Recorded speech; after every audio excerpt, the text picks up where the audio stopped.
अस्सलाम वालेकुम स्टूडेंट्स, उम्मीद करता हूँ आप सब लोग खैर खैरियत से होंगे। अच्छा स्टूडेंट्स, हमने लास्ट क्लास तक जो है लेबर के रेशोज कवर कर लिए थे। आज जो हम टॉपिक शुरू करेंगे that is known as labour remuneration. और लेबर रेम्यूनरेशन में जो हमारे पास पहला एरिया है वो होता है hourly based scheme. Hourly based remuneration किसे कहा जाता है?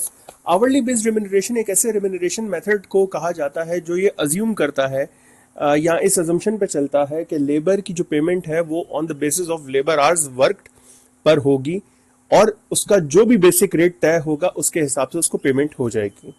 तो अगर मैं आवरली बेस्ड स्कीम के तहत चलूं तो मैं आपको फिर समझा देता हूं ये किस तरीके से काम करती है। मैं कहता हूं कि एक बंदा है जिसने मेरे पास 4 घंटे काम किया और मैं उसको 1 घंटे का $50 देता हूं, तो उसको 4 घंटे का कितना मिल गया? $200 मिल गया। ये उसकी आवरली बेस्ड रेम्यूनरेशन हो गई। आवरली बेस्ड रेम्यूनरेशन किस अजम्पशन पे चलती है कि लेबर की जो पेमेंट होगी वो उसके बेसिक रेट के हिसाब से होगी और जितने घंटे उसने काम किया उतने घंटे के हिसाब के उसको पैसे मिल जाएंगे रेम्यूनरेशन के तौर पर।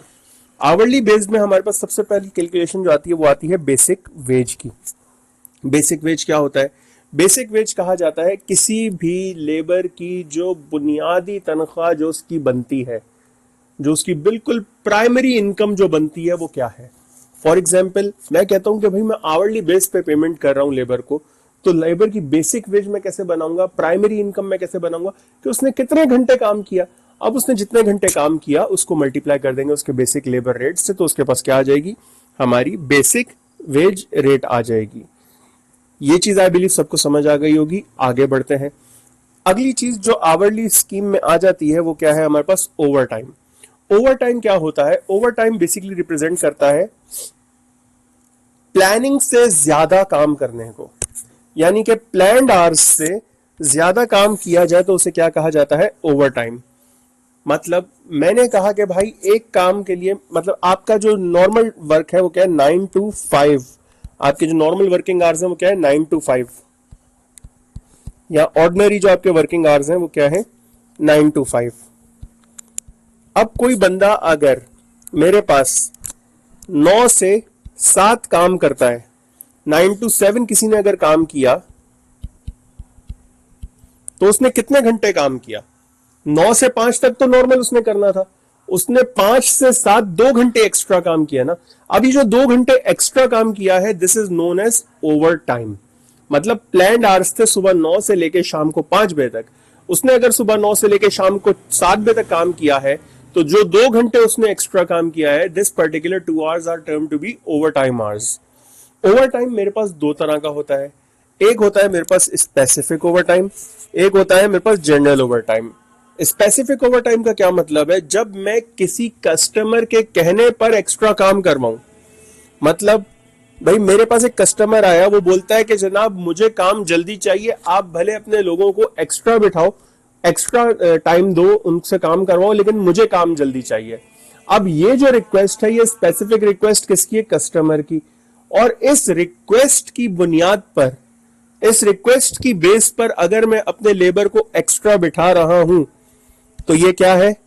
स्पेसिफिक ओवर टाइम कहलाएगा। ये क्या कहलाएगा? Specific over time.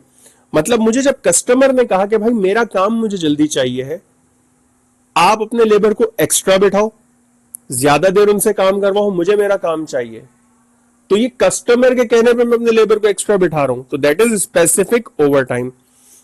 दूसरी चीज जो होती है उसे कहा जाता है जनरल ओवर टाइम। अब ये जनरल ओवर टाइम क्या होता है? ऐसा है कि मैं नॉर्मली काम पेस पे चला रहा होता हूं, लेकिन due to some machine breakage मेरा काम रुक गया। कोई भी मशीन ब्रेकेज हो गई, लेबर यूनियन की स्ट्राइक हो गई, व्हाटसोएवर द रीजन इज, मेरा काम किसी वजह से रुक गया। अब उस काम को पूरा करने के लिए, उस पर्टिकुलर काम को पूरा करने के लिए अगर मैंने अपने लेबर से एक्स्ट्रा काम करवाया तो ये मेरी कंपनी की रिक्वायरमेंट फुलफिल करने के लिए मैंने किया है। ये मैंने अपने जो पीछे रह गया था काम उसको कंप्लीट करने के लिए एक्स्ट्रा काम किया है, एक्स्ट्रा बिठाया है। ये मैंने अपनी कंपनी की रिक्वायरमेंट को मीट करने के लिए, अपने टारगेट को मीट करने के लिए एक्स्ट्रा काम करवाया है। दिस पर्टिकुलर टाइम जो लेबर ने एक्स्ट्रा काम किया है, ये जनरल ओवरटाइम कहलाता है। ये क्या कहलाता है? General overtime. जनरल ओवरटाइम क्या होता है? जब आप अपनी कंपनी की जनरल रिक्वायरमेंट्स को फुलफिल करते हैं और फिर आप अपने लेबर से एक्स्ट्रा काम करवाते हैं। मतलब किसी भी वजह से अगर मेरा काम रुक गया, बी इट एनी रीजन, जैसे मैंने आपको बताया लेबर यूनियन की स्ट्राइक आ गई, या क्या कहते हैं मशीन ब्रेक डाउन हो गया, या मेरे पास प्रोडक्शन के लिए रॉ मटेरियल खत्म हो गया, तो लेबर किस पे काम करेगा? कुछ भी नहीं कर सकता ना लेबर वहां पे। तो उस आइडल टाइम की कैपेसिटी में तो लेबर ने कुछ नहीं किया, लेकिन मुझे तो अपने आवर्स प्रोडक्टिव करने हैं, तो मैं जो एक्स्ट्रा काम करवा रहा हूं लेबर से, दैट इज जनरल ओवरटाइम, ताकि मैं अपनी जनरल रिक्वायरमेंट फुलफिल करूं, जो मेरा प्लान है उसको फुलफिल करूं। ये क्या कहलाता है? General overtime.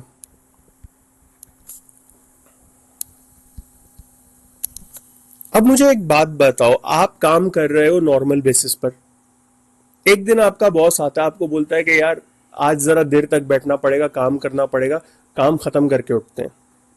अब आपके पास और 10 काम लगे हुए हैं घर पे, आप घर के काम भी करते हो, फिर आपकी अपनी फैमिली भी है एक, क्या आप अपनी फैमिली को छोड़ के एक्स्ट्रा काम करोगे?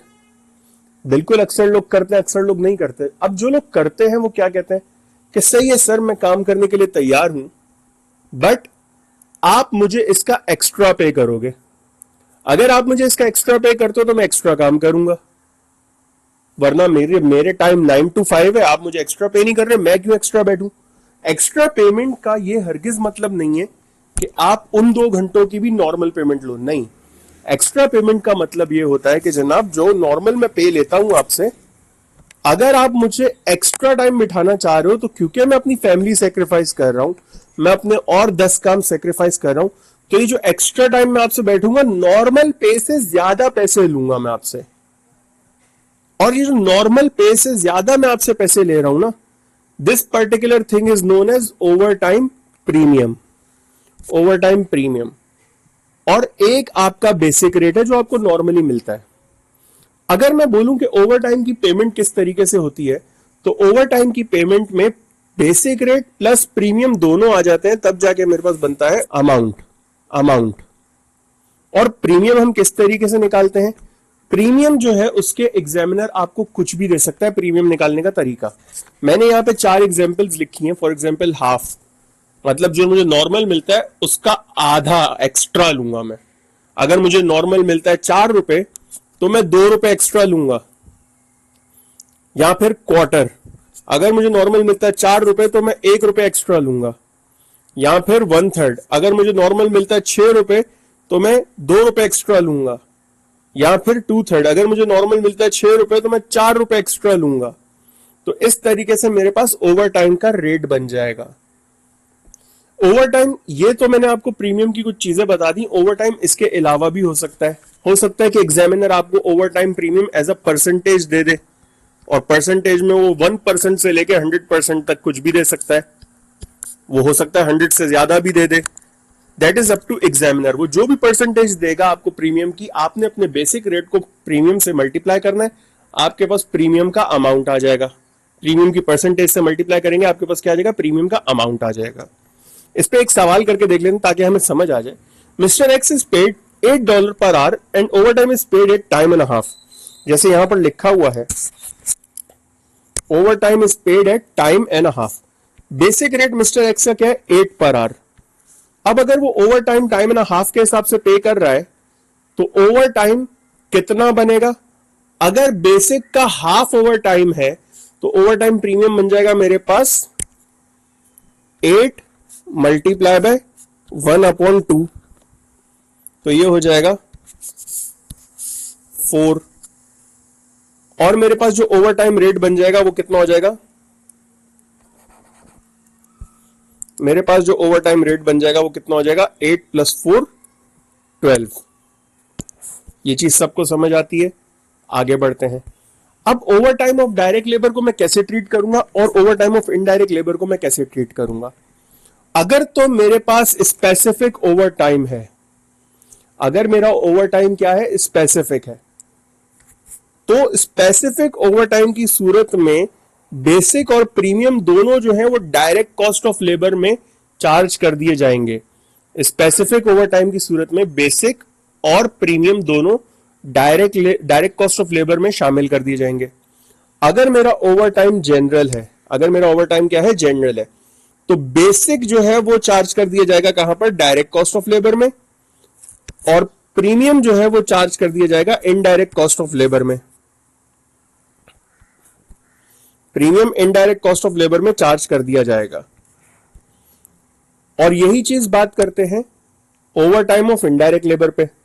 अगर स्पेसिफिक है, अगर स्पेसिफिक ओवरटाइम है, तो ओवरटाइम का बेसिक और प्रीमियम दोनों कहां चार्ज हो जाएंगे, डायरेक्ट कॉस्ट ऑफ लेबर में। अगर स्पेसिफिक ओवरटाइम है तो ओवरटाइम का बेसिक और प्रीमियम दोनों कहां चार्ज होंगे, डायरेक्ट कॉस्ट ऑफ लेबर में। अगर जनरल ओवरटाइम है तो बेसिक और प्रीमियम दोनों कहां चार्ज होंगे, इनडायरेक्ट कॉस्ट ऑफ लेबर में। देखो नॉर्मली जनरली जो मेरा प्रीमियम है ना, वो चार्ज कहां होता है, इनडायरेक्ट कॉस्ट ऑफ लेबर में। जनरली जो मेरा प्रीमियम है वो इनडायरेक्ट कॉस्ट ऑफ लेबर में चार्ज होता है। लेकिन अगर स्पेसिफिक ओवरटाइम है तो प्रीमियम और बेसिक दोनों कहां चार्ज होंगे, डायरेक्ट कॉस्ट में, B it direct labour B it indirect labour. अब अच्छा जी ऐसा क्यों?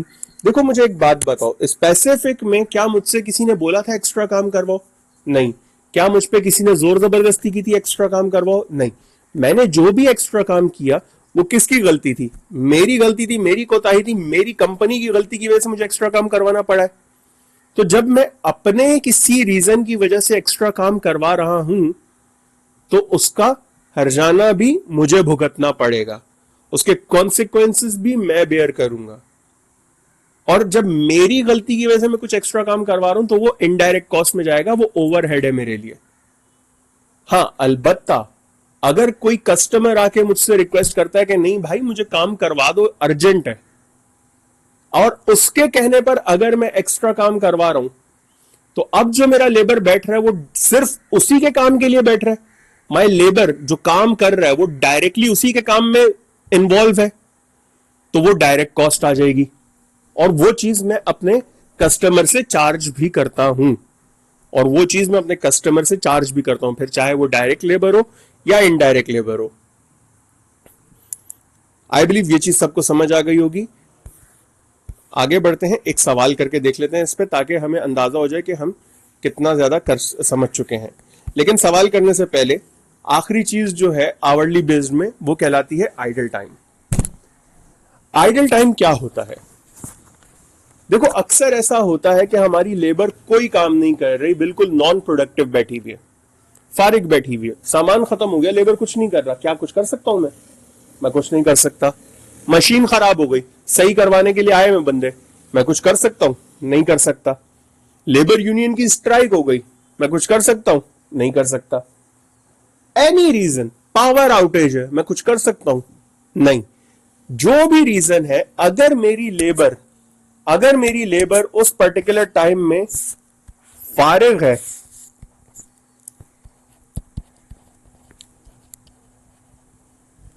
Free labour, that is no productivity, no production, non productive hours, तो ये क्या कहलाता है मेरे पास? आइडल टाइम कहलाता है। और इस आइडल टाइम में मैं लेबर को जो भी पे कर रहा हूं वो क्या है? ओवरहेड है, इनडायरेक्ट कॉस्ट है। इस आइडल टाइम में मैं लेबर को जो भी पे कर रहा हूं वो सब क्या है मेरे लिए? इनडायरेक्ट कॉस्ट है। क्यों? इसमें कोई काम हुआ नहीं लेकिन मैं लेबर को पे कर रहा हूं। भाई फॉर एग्जाम्पल मैं पहले बात करूंगा उन लोगों की जो डायरेक्टली प्रोडक्शन में इन्वॉल्व होते हैं, जो आपके डायरेक्ट लेबर्स हैं। अब डायरेक्ट लेबर काम कर रहा है, अगर आपका रॉ मटेरियल खत्म हो गया तो इसमें लेबर का कोई कसूर है? वो तो वहां बैठा हुआ है काम करने के लिए, आप नहीं दे रहे उसको काम। लेबर तो अपनी पे मांगेगा, लेबर तो कहेगा मैं आपको कुछ छोड़ के कहीं नहीं गया था, आप मुझे मेरा पे करो। तो इस सूरत में वो क्या चीज है आपके लिए? डायरेक्ट कॉस्ट है।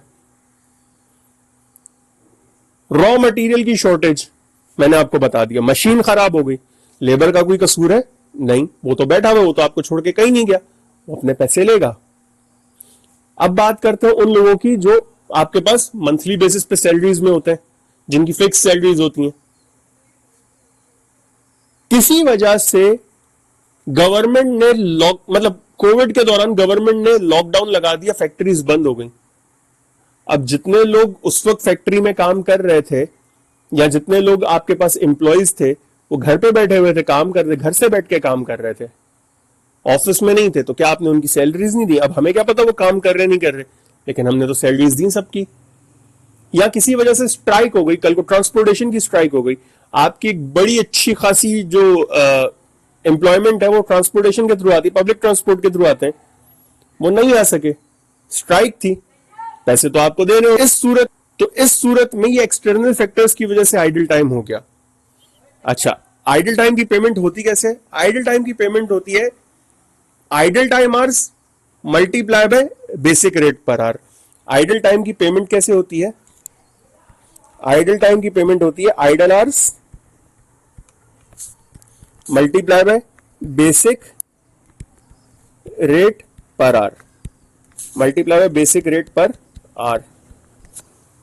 आप इस तरीके से पेमेंट कर दोगे आइडल टाइम की। अच्छा, उसके बाद हम आइडल टाइम रेशियो कैलकुलेट कैसे करते हैं? आइडल टाइम रेशियो हम कैलकुलेट करते हैं idol time hours divided by total hours multiply bye 100। Idol time hours divide by total hours multiply bye 100।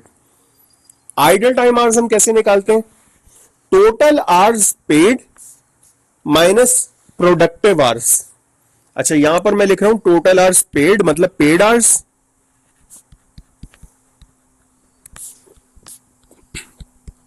Minus hours worked, paid hours minus hours worked. तो आपके पास क्या आ जाएगा? आइडल टाइम आवर्स आ जाएंगे। आई believe ये चीज सबको समझ आ गई होगी। अब इसका एक सवाल कर लेते हैं। सवाल में कुछ यूं है कि ABC PLC manufactures and sells a single product, cupcake. Details for labor working hours are as follows.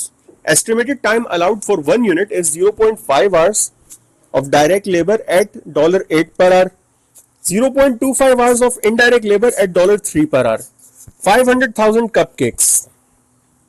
ABC produces 600,000 cupcakes in 2021, consuming 275,000 hours for direct labor and 135,000 hours for indirect labor. Out of actual hours worked, 5% time is idle due to power outage. Any overtime is paid at time and a half basis. Requirement: direct labour की basic veg निकालनी है, पहले indirect labour की basic veg निकालनी है, over time for direct labour निकालना है, over time for indirect labour निकालना है, idle time for direct labour निकालना है, idle time for indirect labour निकालना है, डायरेक्ट कॉस्ट फॉर लेबर निकालनी है और इनडायरेक्ट कॉस्ट फॉर लेबर निकालनी है। देखो, सबसे पहले तो मुझे चाहिए होगा कि 6 लाख केक बनाने के लिए मेरे पास टाइम लगना कितना चाहिए था। 6 लाख केक बनाने के लिए मेरे पास कितना टाइम लगना चाहिए था डायरेक्ट लेबर का और कितना टाइम लगना चाहिए था इनडायरेक्ट लेबर का। तो अगर मेरे पास standard time per unit 0.5 hours है और मैंने 6 लाख कपकेक बनाए हैं, तो मुझे लगना चाहिए था 3 लाख घंटे।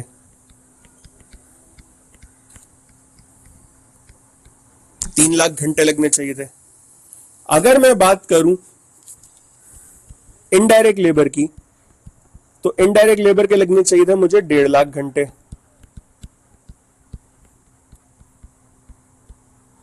जबकि मैंने एक्चुअल में काम कितना किया, 275,000 और 135,000।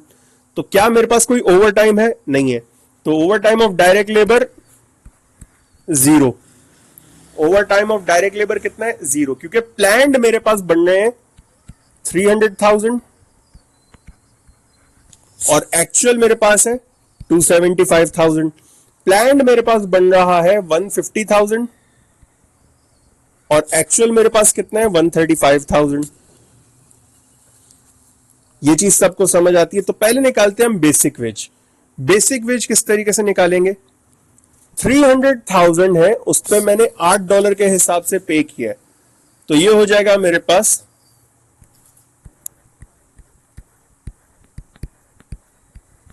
कैसे निकाला मैंने? ये मैंने कुछ इस तरह से निकाला कि 300,000, सॉरी नहीं, sorry my bad, it's not 300,000, ये 275,000 के हिसाब से पे होगा, क्योंकि एक्चुअल आवर्स वर्क 275,000 है। तो 275,000 multiply by $8, that would be equal to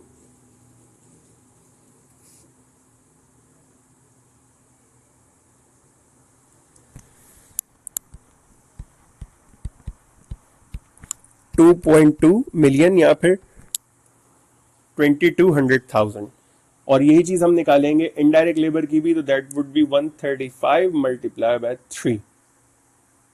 ये हो जाएगा हमारा 405,000।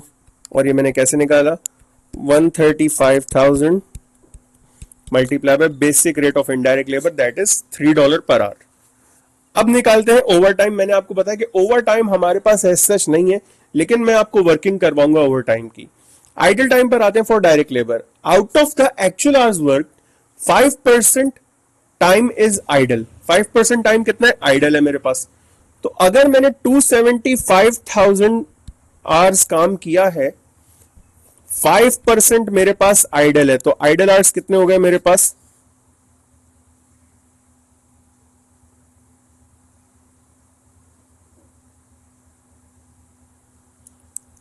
13750 आवर्स आइडल है फॉर डायरेक्ट लेबर। और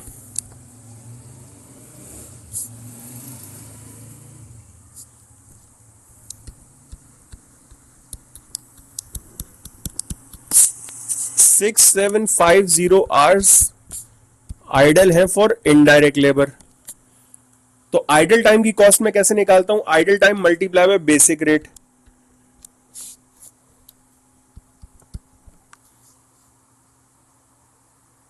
इनडायरेक्ट लेबर की कॉस्ट आ रही है मेरे पास $20,250 और डायरेक्ट लेबर की कॉस्ट आ रही है मेरे पास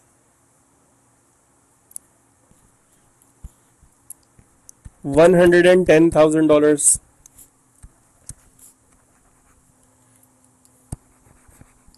ये मैंने कैसे निकाला, ये मैंने निकाला 13750 जो उसका आइडल टाइम था मल्टीप्लाई बाय बेसिक रेट। और ये मैंने कैसे निकाला, ये मैंने निकाला 6750 which is the idle time multiply by basic wage rate of indirect labour. अब आते हैं लेबर की डायरेक्ट कॉस्ट कितनी है और इनडायरेक्ट कॉस्ट कितनी है। देखो अगर मैं इनडायरेक्ट कॉस्ट की बात करूं तो इनडायरेक्ट कॉस्ट मेरे पास कितनी आ रही है, basic wage of indirect labour मेरे पास इनडायरेक्ट कॉस्ट आ जाएगी। Idle time for direct labour और idle time for indirect labour मेरे पास क्या आ जाएगा, इनडायरेक्ट कॉस्ट आ जाएगी। ये जो बेसिक वेज मैंने कैलकुलेट की है इसके अंदर ऑलरेडी आइडल टाइम शामिल है। तो मैं किस तरीके से काम करूंगा, 405,000 में ऐड कर दूंगा मैं 110,000।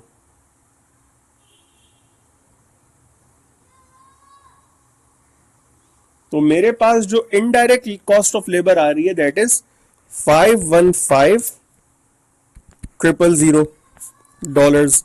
ये मेरे पास इनडायरेक्ट कॉस्ट है। ये मैंने कैसे किया, ये बराबर हो गई इस पर्टिकुलर थिंग के और इस पर्टिकुलर थिंग के सम के, क्योंकि that is already included in basic cost.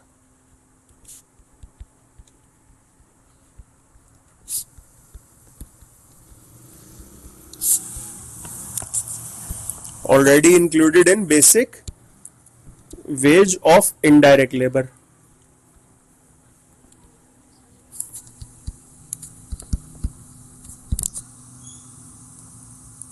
तो ये मैंने कैसे कैलकुलेट कर लिया, 405,000 प्लस 110,000 मेरे पास आ गया 515,000 as your indirect cost of labour.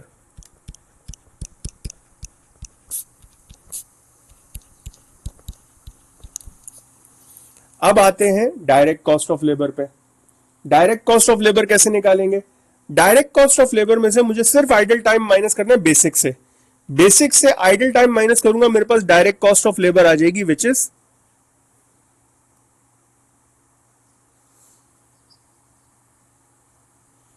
That is 209,000।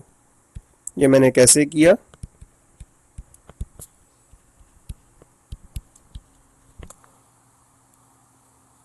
It's as simple as that. I believe ये चीज सबको समझ आ गई होगी। इंशाल्लाह नेक्स्ट वीडियो में मैं आप लोगों को पीसवर्क सिस्टम के तहत लेबर की कॉस्टिंग करवाऊंगा और उसके बाद फाइनल वीडियो में हम लोग लेबर की एंट्रीज और पेरोल देख लेंगे। That would be the end of our labour costing. यहां तक अगर आप में से किसी का कोई सवाल होता है तो you guys can contact me any time. Till then अपना ख्याल रखिएगा। अल्लाह हाफिज।